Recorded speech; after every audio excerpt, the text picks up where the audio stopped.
করতো, বলতো আমি বলতাম বলো বলো ওই ছবিতেও কাজ করবো তো বলো, বলার আগে আমি ওর সাথে খুব ফ্রেন্ডলি। ও ফোন করে বলতো হ্যাঁ বেবি সোয়ার আপন গড, আমি জাস্ট ভাবতে পারছি না আমি তোমাকে নিয়ে এত ভাবছি কেন। এই সেই নিষ্পাপ অবুজ সবুজ রক্ষিতা বুড়ি যে অবৈধ সন্তান জন্ম দেওয়ার দায়ে এবং জায়েদ খানও বাপ্পিদের সাথে পরকীয়ায় হাতে নাতে ধরা খেয়েছে এবং তালাক খায় সাকিবের থেকে।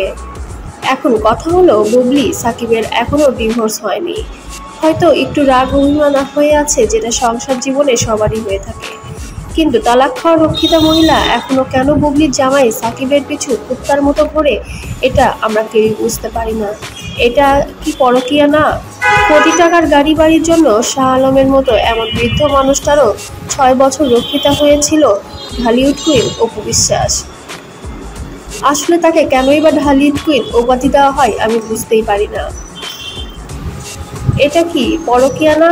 অবৈধ ক্ষমতা দেখানোর জন্য ডিবি হারনের সপ্তাহে 2 দিন পার্সোনাল সময় দিতে হতো, এটা কি পরকীয়া না? পরকীয়া কোনো নোবেল থাকলে রক্ষিতা বিশ্বাস পেত, কারণ তার রক্তের শিরায় শিরায় চলে পরকীয়া।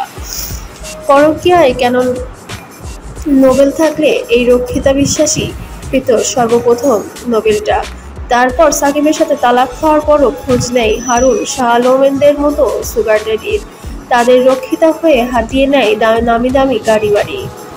এইগুলো তো এক বিন্দু মিথ্যা নয়। তাহলে এই রক্ষিতা পরকীয়া বিশ্বাসকে কেন আপনারা এখনো নিষ্পাপ শিশু ভাবেন এবং আমাদের গুরু মা কালী মনে করেন?